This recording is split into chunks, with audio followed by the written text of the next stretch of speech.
As hipóteses de extinção do crédito tributário, elas estão previstas no artigo 156 do CTN, e eu já te explico o que significa, só para anotarmos aqui. Então, sobre hipótese de extinção, artigo 156 do CTN. As hipóteses de suspensão estão no artigo 151 do CTN, e as hipóteses de exclusão encontramos no artigo 175 do Código Tributário Nacional. Pois bem, nós temos aqui 3 possibilidades de compreender essa matéria e garantir a questão na prova, tá? Uma delas eu não acho viável e as outras 2 são bem interessantes. Veja, a primeira possibilidade, que eu não acho nem um pouco viável, é você decorar os 11 incisos que tem no artigo 156 do CTN para saber quais são as hipóteses de extinção do crédito tributário, mais os 6 incisos que estão no 151 do CTN para você decorar as hipóteses de suspensão da exigibilidade do crédito tributário e os mais 2 incisos que estão no 175 do CTN que tratam sobre a exclusão do crédito tributário. E aí você teria para decorar 19 incisos entre extinção, suspensão e exclusão. Acho péssima essa ideia. A segunda possibilidade de você garantir a questão, que é a mais viável, em minha opinião, é você saber exatamente o que é extinção, suspensão e exclusão. Porque aí você vai olhar para a hipótese trazida pelo teu examinador e vai dizer, ah, não, isso daí quando ocorreu a extinção mesmo. Então, veja, o que é extinção, o que é suspensão e o que é exclusão? A extinção, o nome já diz, é quando ocorre algo que acaba com aquele crédito tributário. Como assim? Eu tenho toda a minha sequência do direito tributário, de modo que ocorreu o fato gerador, nasceu a obrigação tributária, foi constituído o crédito tributário, e aí na hora que o sujeito ativo vai cobrar o crédito tributário, acontece algo que acaba de vez com aquele crédito tributário, acaba para todo sempre. Primeira hipótese que vem na tua cabeça, que vai acabar para sempre com aquele crédito tributário? Pagamento. Ué, se eu pago o tributo, claro que foi extinto aquele crédito tributário, nunca mais na vida do fisco ele vai me poder cobrar, porque eu extingui, eu paguei. Então, o pagamento é já a primeira hipótese trazida pelo artigo 156, inciso 1 do CTN, que realmente extingue o crédito tributário. Então, a extinção é quando você olha para a hipótese e vê, opa, acabou. Nunca mais o fisco tem como cobrar isso, porque está extinto, o nome já diz. Na hipótese de suspensão, vai pelo nome, é suspensão da exigibilidade. Suspende-se a cobrança. Então, ó a diferença. Nas hipóteses de suspensão, também ocorre tudo o que está aqui.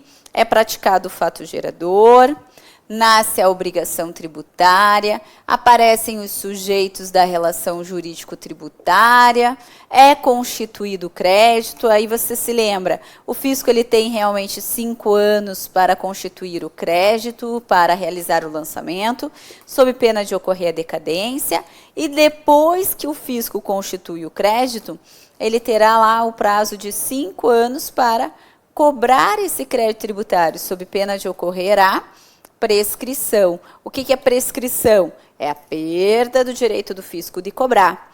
Quando eu falo que a hipótese do crédito tributário está suspensa a exigibilidade, é porque está suspenso aqui, ó, esse período.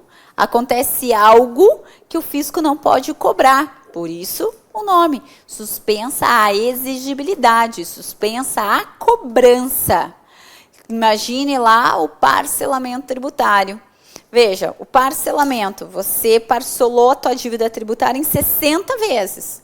Você pagou apenas uma parcela. Eu posso dizer que o parcelamento extinguiu o crédito? Claro que não, você só pagou uma parcela. Agora, se eu fiz um acordo com o fisco que eu vou pagar até 60 vezes, tem como ele ajuizar uma execução fiscal para me cobrar aquilo? Não. Por quê? Porque está suspensa a exigibilidade. Então, suspensão da exigibilidade significa dizer isso. O crédito existe, mas por alguma razão o fisco não pode me cobrar. E essas razões estão lá no artigo 151 do Código Tributário Nacional. E com relação à hipótese de exclusão, a exclusão do crédito tributário impede que o crédito seja constituído. Então, impede-se que o crédito seja constituído. Diferentemente das duas primeiras hipóteses que o crédito era constituído, aqui na exclusão eu não permito que o crédito tributário, veja, seja constituído. Por isso que eu falo exclusão do crédito tributário. Ele nem vai existir. Existem apenas duas hipóteses de exclusão do crédito tributário e aqui não tem como você não saber, tem que saber realmente. São elas isenção e anistia, tá? Então, esse segundo método para você acertar a questão, como eu te disse, eu acho mais interessante, mais viável, porque você vai interpretar, você vai olhar e vai verificar, opa, ocorreu isso? Isso aqui impossibilita do fisco querer na vida, querer cobrar, porque extinguiu, morreu. Suspensão, você olha e diz, o fisco não pode por esse período cobrar, mas depois ele vai poder cobrar. Então, é uma hipótese que suspende a exigibilidade. E exclusão impede que o crédito tributário seja constituído, caso de isenção e anistia. Pois bem, e a terceira forma? A terceira forma é um decorebinha, mas um decoreba do bem, digamos assim, tá? Para facilitar, principalmente quando você está já cheio de questões ainda para resolver, tempo pequeno, e aí não vai ter jeito mesmo, a gente faz um método rápido para você acertar. A terceira forma é você memorizar 3 palavras. Você tendo 3 palavras na mente, você saberá exatamente quais são as hipóteses de extinção, suspensão e exclusão do crédito tributário. As 2 primeiras você já sabe. São as hipóteses de exclusão do crédito tributário, que são isenção e anistia. Então, 2 primeiras já está na tua cabeça. Eu falei que você tem que saber 3. 2 você já sabe, isenção e anistia, que é exclusão. E a terceira? A terceira se remete às hipóteses de suspensão da exigibilidade do crédito tributário.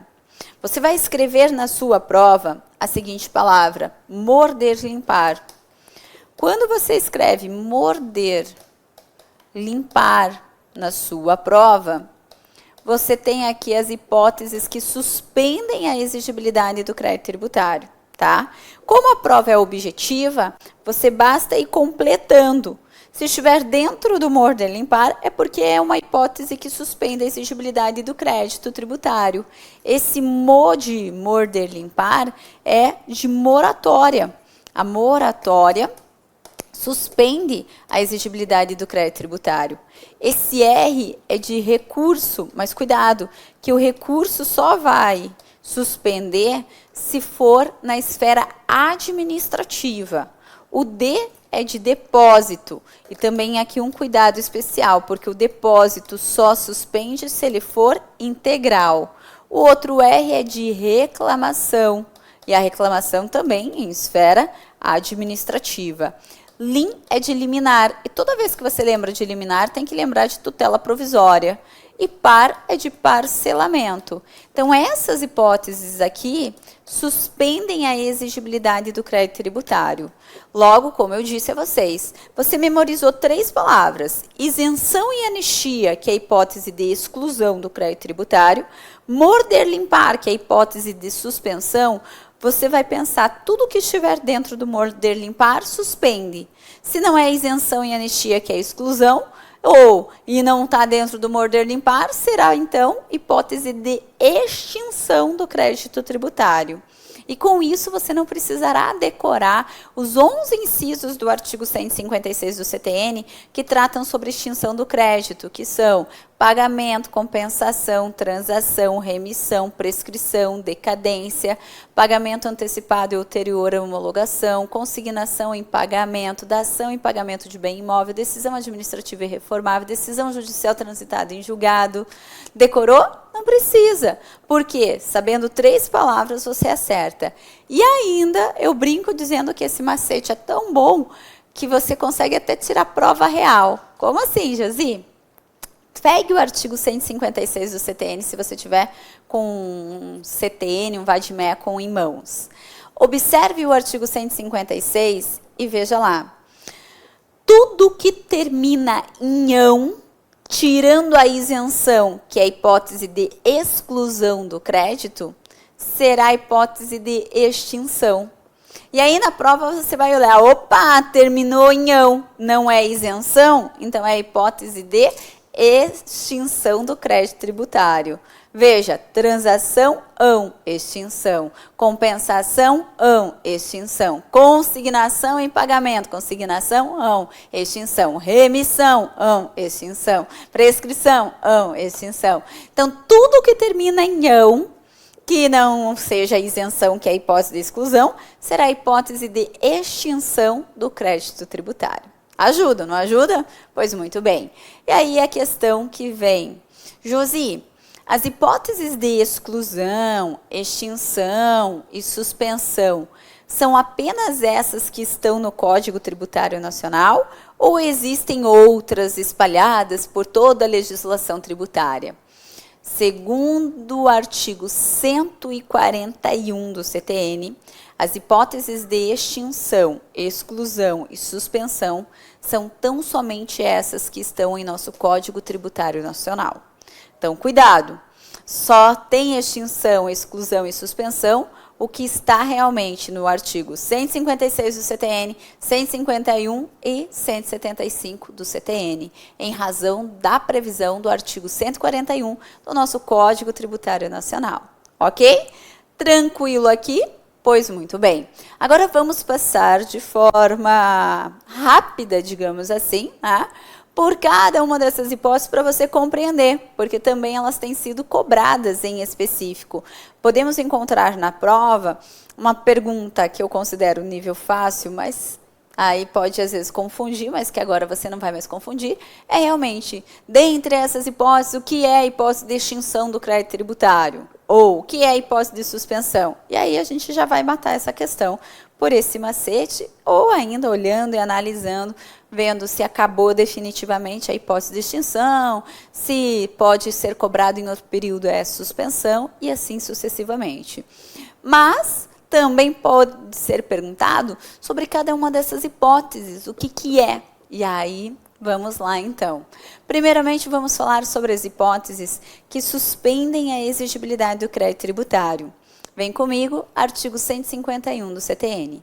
A primeira hipótese que está no artigo 151 do CTN, que suspende a exigibilidade do crédito tributário, é a moratória.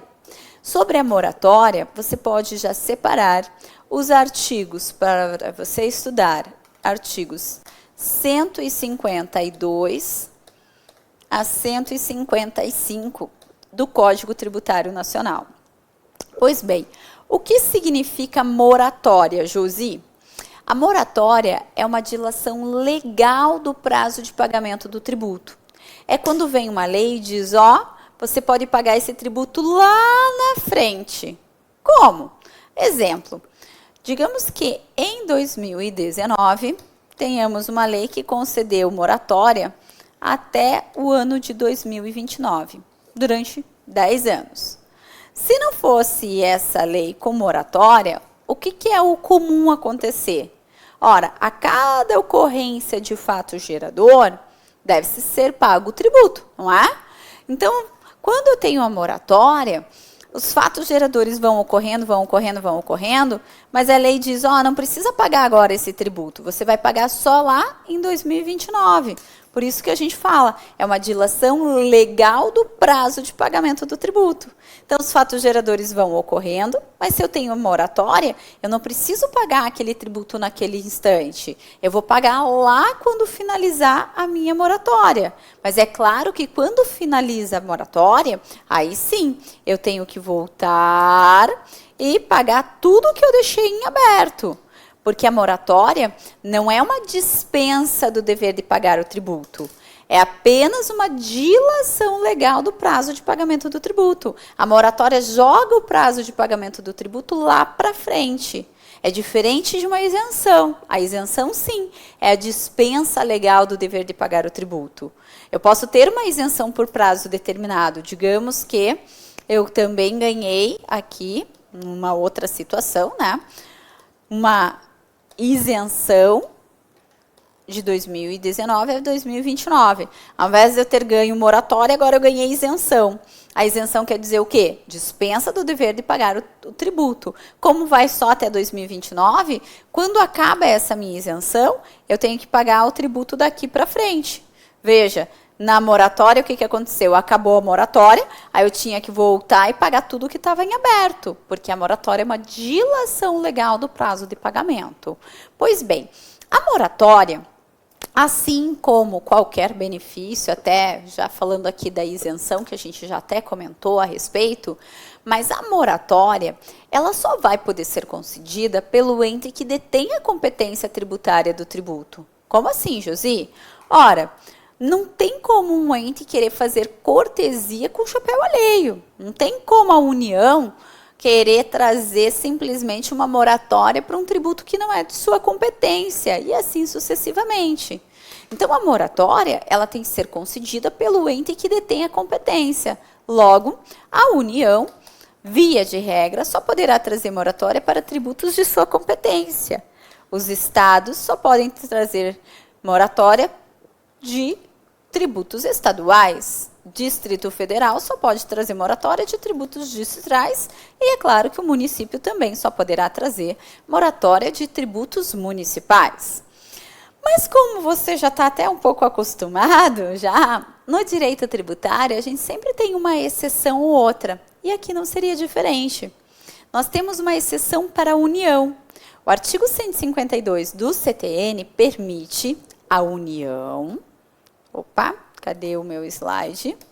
Permite a União até trazer moratória para um tributo estadual, distrital ou municipal, mas desde que traga simultaneamente uma moratória para tributo de sua competência, bem como atendidos às obrigações de direito privado.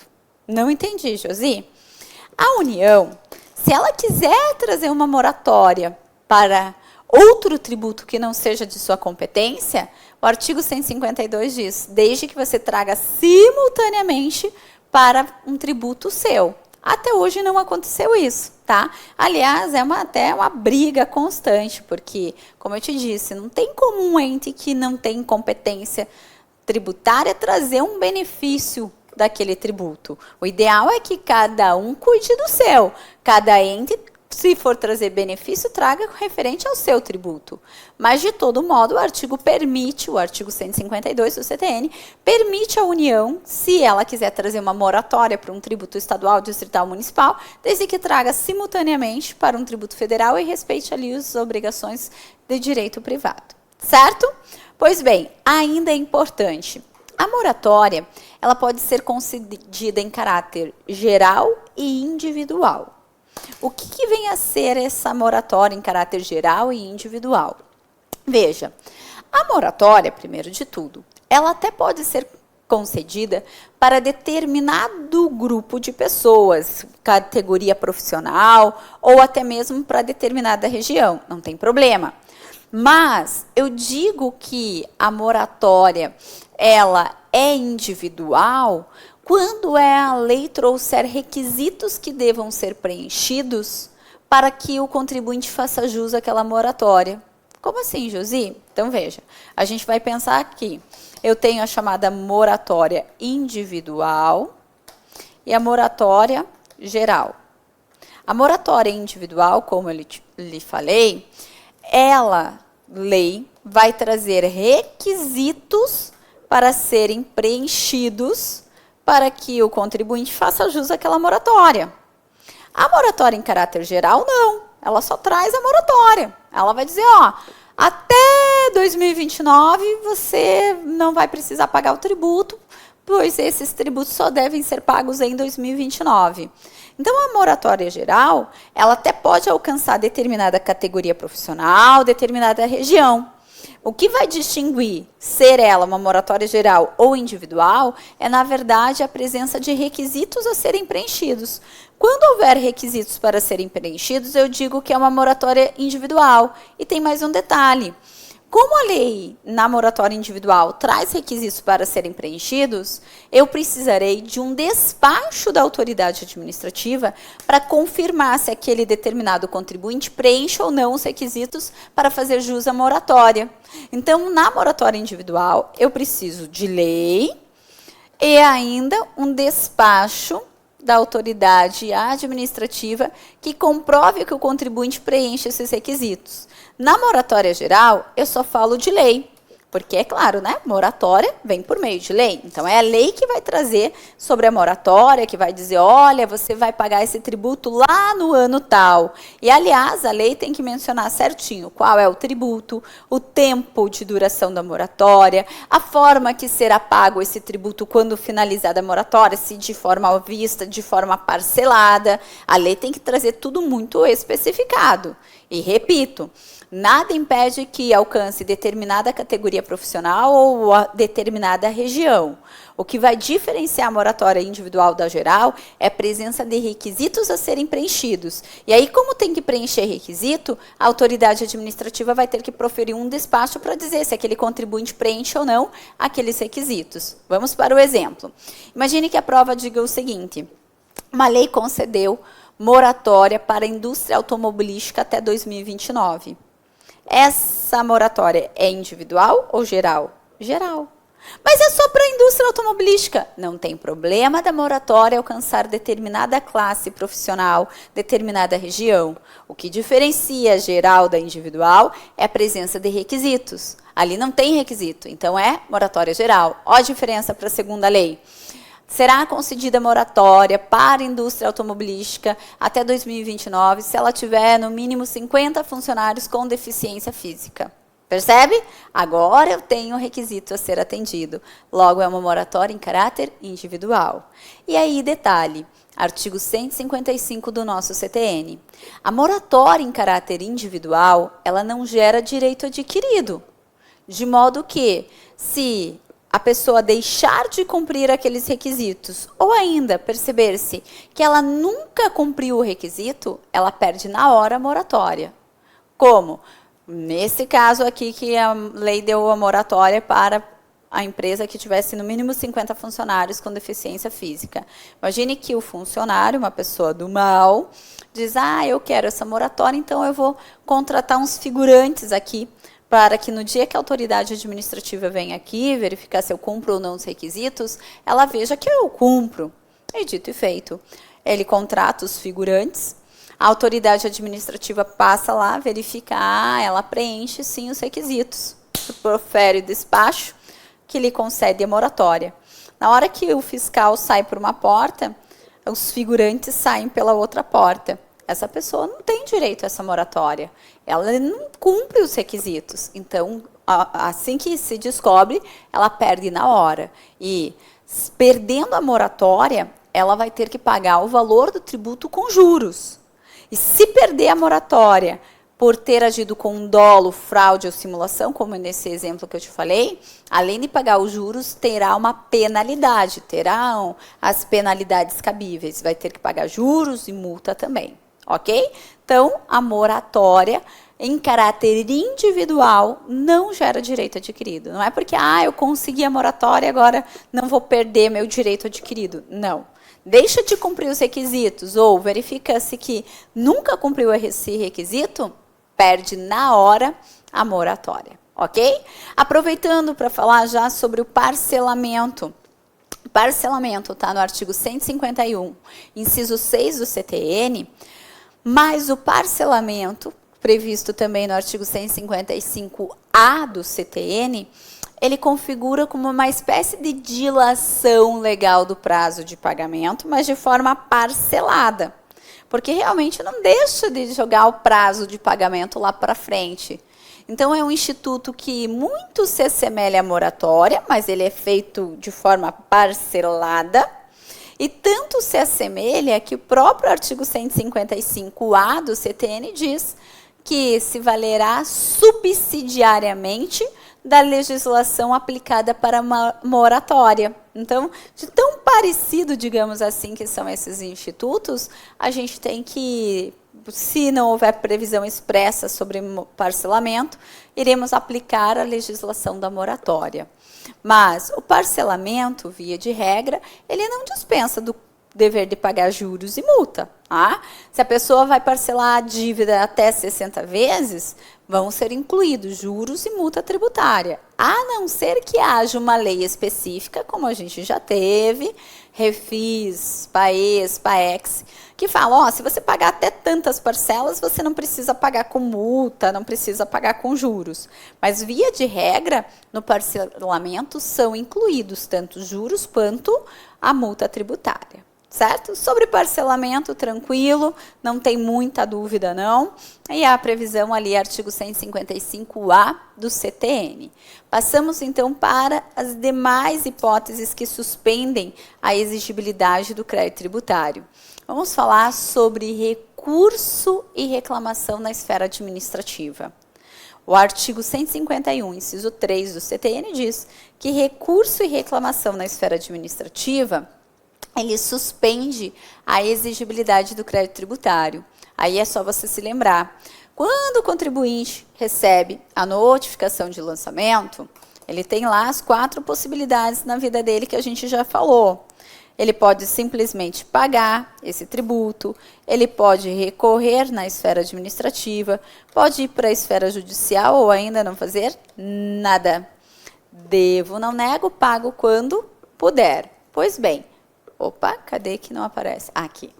Quando o contribuinte apresenta o recurso na esfera administrativa, ele diz, quero recorrer na esfera administrativa. Pode? Pode.